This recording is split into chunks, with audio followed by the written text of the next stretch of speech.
Assalamualaikum warahmatullahi wabarakatuh.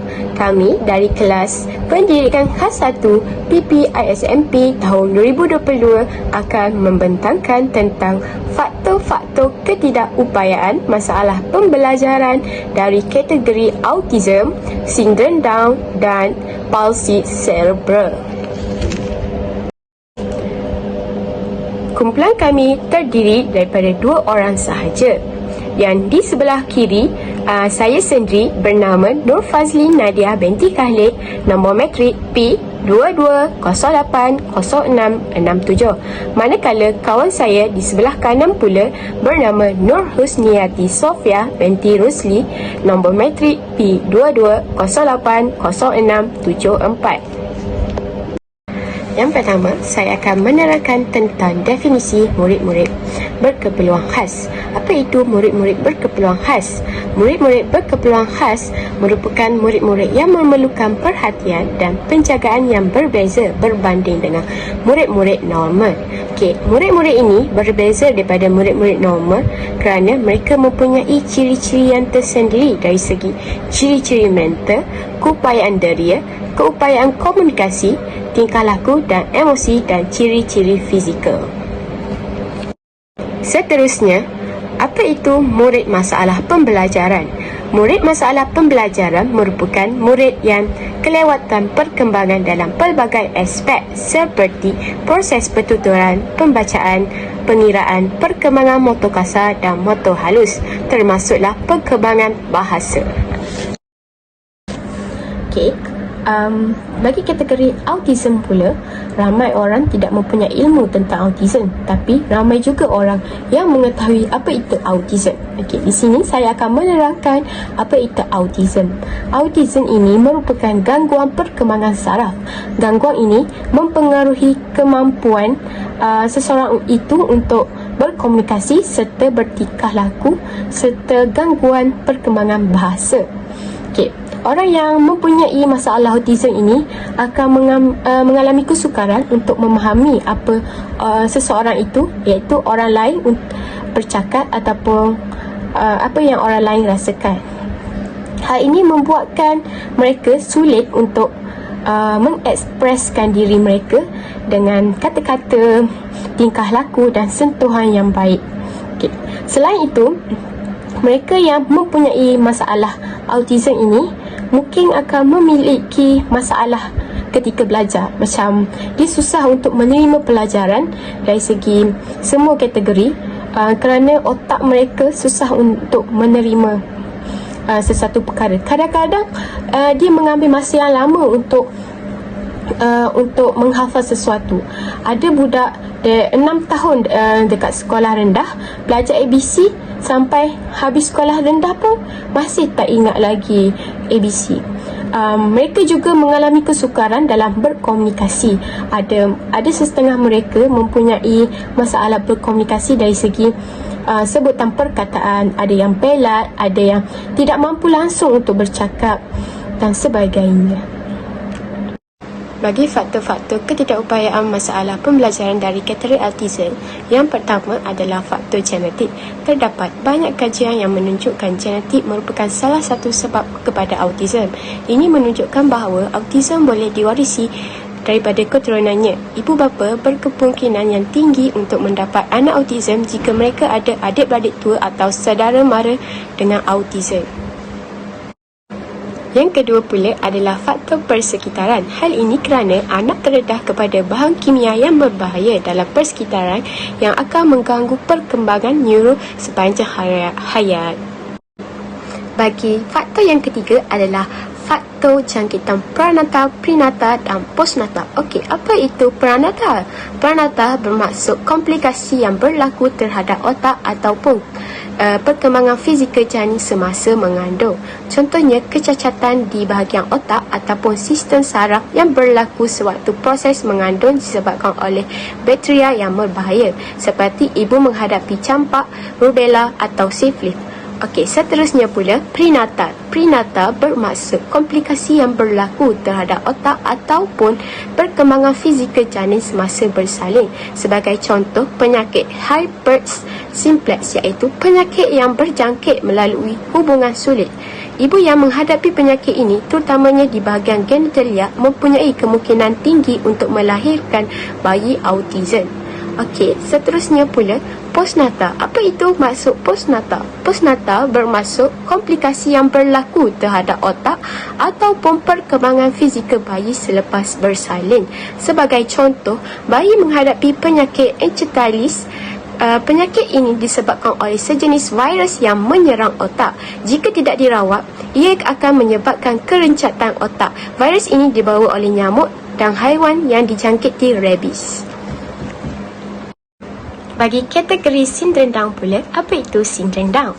Sindrom Down merupakan penyakit keturunan disebabkan oleh kromosom tambahan pada kromosom nombor 21 terdapat pada setiap kanak-kanak. 3 salinan kromosom 21 ini terdapat dalam setiap satu sel pada kanak-kanak. Penyakit ini dikenali sebagai trisomi 21. Okey, sindrom bermaksud kehadiran sekumpulan gejala dan tanda yang boleh menunjukkan kepada sesuatu penyakit. Manakala, sindrom ini diambil nama sempena nama seorang doktor Inggeris yang bernama Dr. Landon Down, orang yang pertama menjelaskan penyakit ini pada tahun 1866. Kita dapat mengenali orang-orang yang mengalami masalah sindrom Down daripada ciri-ciri yang ada pada fizikal mereka. Contohnya, mereka mempunyai tubuh badan yang pendek dan berkepala kecil. Okey, bagi rupa wajah mereka pula, rupa wajah mereka sekata dan kedudukan mata mereka sedikit ke atas. Okey, kebiasaannya orang yang mempunyai sindrom Down ini lidahnya selalu terjelir. Okey, pada tapak tangan mereka mempunyai satu garisan yang lurus, manakala tapak tangan mereka tu besar dan jurang antara jari pertama dengan jari kedua agak besar. Okey, selain itu juga pertumbuhan mereka lambat. Ada sindrom Down yang mempunyai pertumbuhan yang sederhana dan ada yang jenis terlalu lambat. Dari segi pembelajaran pula, mereka mengambil masa yang lama untuk memproses apa mereka belajar di sekolah. Okey, kadang-kadang budak sindrom Down ni, kita kena ajar dulu cara untuk menjaga kebersihan diri, cara untuk survive dalam kehidupan mereka. Bagi faktor-faktor ketidakupayaan masalah pembelajaran dari kategori sindrom Down pula adalah yang pertama, faktor genetik. Hal ini kerana terdapat kromosom tambahan pada nombor 21 pada kanak-kanak. 3 salinan kromosom 21 terdapat dalam setiap satu sel. Kebiasaannya, hanya 2 salinan sahaja yang ada pada kanak-kanak. Seterusnya, faktor yang kedua pula ialah faktor umur. Wanita yang mengandung di usia 30 tahun lebih cenderung untuk memiliki anak sindrom Down. Selain itu, kajian mendapati kemampuan rahim wanita menurun apabila wanita mendekati usia menopause atau mengandung di usia yang lewat dan menyebabkan pembahagian kromosom yang kurang tepat. Kemudian, faktor lain yang menyumbang kepada sindrom Down ialah faktor pemakanan dan gaya hidup. Dari segi pemakanan, wanita hamil kekurangan pengambilan asid folik. Kekurangan asid folik boleh menyebabkan penurunan metabolisme badan yang mempengaruhi pembentukan kromosom. Sebaiknya, wanita dinasihatkan untuk mengambil asid folik dari awal kehamilan atau sebelum mengandung. Dari segi gaya hidup pula, ibu mengandung mengamalkan gaya hidup yang tidak sihat seperti merokok dan mengambil alkohol. Seperti yang diketahui, rokok mempunyai racun berbahaya, menyebabkan kromosom pendek dari kebiasaannya dan menyebabkan pembentukan jantung dan otak bayi terganggu. Kesannya, bayi berisiko lahir dengan keadaan kelainan jantung dan otak. Seterusnya, kita beralih kepada cerebral palsy. Cerebral palsy ialah satu keadaan di mana berlakunya gangguan terhadap kemampuan mengawal pergerakan dan koordinasi badan bayi atau kanak-kanak yang berpunca dari kerosakan atau perkembangan abnormal pada otak bayi. Kebiasaannya, kes cerebral palsy atau CP boleh dikesan sebelum kelahiran atau di peringkat awal umur kanak-kanak, iaitu 2 tahun pertama hingga 5 tahun setelah kelahiran. Namun begitu, ada beberapa kes yang dikesan lewat iaitu pada peringkat umur 18 hingga 20 tahun. Antara ciri yang dapat dilihat pada kanak-kanak cerebral palsy dari segi fizikal seperti sukar mengimbangi badan kerana pembentukan anggota badan dan kaki tidak terbentuk dengan baik. Selain itu, otot seperti kaki dan tangan terlalu kaku dan terlalu lembik sehingga kelihatan seperti terkulai. Hal ini menyebabkan mereka mengalami pergerakan yang lambat dan kesukaran untuk berjalan. Dari segi kognitif, perkembangan otak mereka tidak berkembang seiring dengan usia. Kesannya, kanak-kanak mengalami kesukaran untuk bertutur dan menyebut huruf dengan baik yang menyebabkan percakapan mereka lambat kerana kekurangan kosakata. Hal ini turut memberi impak kepada pembelajaran mereka. Contohnya, mereka suka untuk mengikuti pembelajaran dengan kanak-kanak normal. Seterusnya, kanak-kanak cerebral palsy suka untuk menelan makanan kerana air liur dihasilkan secara berlebihan daripada orang biasa.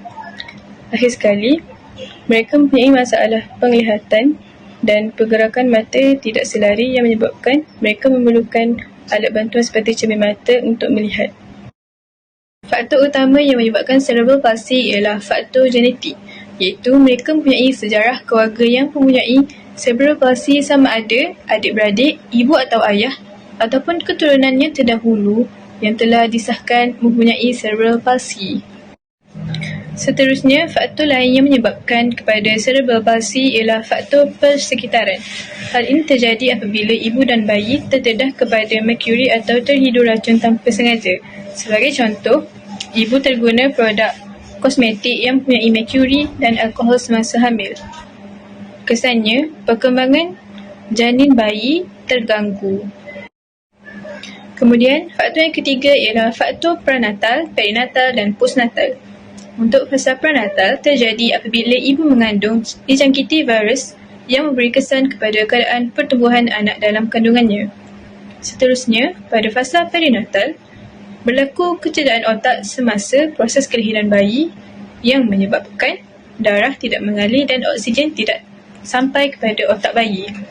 Antara contoh lain ialah bayi lahir dalam keadaan pramatang, berat bayi semasa lahir kecil dan bayi lahir dalam keadaan songsang. Pada fasa postnatal, otak bayi dijangkiti oleh kuman dan juga bayi mengalami demam kuning yang sangat tinggi dalam tempoh selepas dilahirkan.